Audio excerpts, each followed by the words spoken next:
So this is Donald Trump. Basically, the kids are being used as hostages. I mean, we've seen the Republicans do this time and time again, right? Democrats may be, may have some problems in certain areas, but at the end of the day, they're actually going to not be okay with kids being caged and separated from their parents. And so we can leverage this to get them to pass immigration laws that we as Republicans can't pass ourselves, right? I mean, that's what the dynamic here is. And this is all Stephen Miller basically telling the president, this is how we will pass these laws, and you will get your wall that Mexico is supposed to pay for, and apparently is not. And here is Donald Trump, and this is from today, basically offering this ultimatum. And frankly, Democrats shouldn't even show up to work, as far as I'm concerned. They shouldn't even. They should stand outside. Should stand outside of the doors to Congress and the Senate and say, we're not going to enter into these buildings until you stop putting children in cages. We want safety and we want security for our country. If the Democrats would sit down instead of obstructing, we could have something done very quickly. Good for the children, good for the country, good for the world. It could take place quickly. We could have an immigration bill. We could have child separation. We're stuck with these horrible laws. They're horrible laws. What's happening is so sad, and it can be taken care of quickly, beautifully, and we'll have safety. Nice children you have there. It'd be a real shame if we got lost in those camps. Logistics are hard. You never know. It's really sad. You never know what happens. Really amazing how this sort of just popped up. The law says we have to separate you from your parents until they give us the wall. I'm sorry. Super sad. Super sad. If Mexico would just pay for the wall, we'd have none of this problem.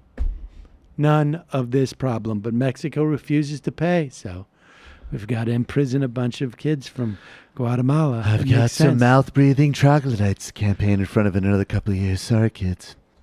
All right, so Donald Trump is a horrible human being, but let's make sure that we don't lose sight that Paul Ryan is an even worse human being, because Paul Ryan is leaving. Here he is. Here's Paul Ryan putting out video number 5,635 featuring some facet of him that really is. This is all that Paul Ryan seems to have been doing for the past 18 months, putting out videos edifying his legacy. That's all he has been doing. He shepherded I through got one. the tax cuts. Yeah, there you go. I'm not sadly going to be able to cut people's Medicare, at least not in this role that I have, but I can put out video after video showing what a great guy I am. Here's one, me talking about dads on Father's Day, looking back to the times where I was able to get Social Security payments as an orphan. And speaking of orphan, a lot of kids are being orphaned, at least temporarily, under my watch down at the border. But let me wax about my being a dad. I think what happened to me when I became a father is it changed my ambitions. I think when I was younger, I was more personally ambitious about doing well and climbing the ladder and running for the Senate or something like that. I thought like that. Once I had kids, those personal ambitions really subsided. And Pause it. I just realized what I want to do is I want to cut people's Social Security and Medicare. And if that's it, if that's the last thing I can do to just save wealthy people from having to actually have the same amount of their income taken by the Social Security tax as was 30 years ago, if I can do that, that's all I need to do, and then I'll spend time with my kids. And I just focused on policy ambitions. And it just changed my focus in life from career to family. And now, look, I'm Speaker of the House. It wasn't necessarily planning this, but what's more important to me in my life is my family. And I believe I can be a great policymaker advocating for the beliefs and the ideals that I have without sacrificing my higher priority, which is just to have a good family life.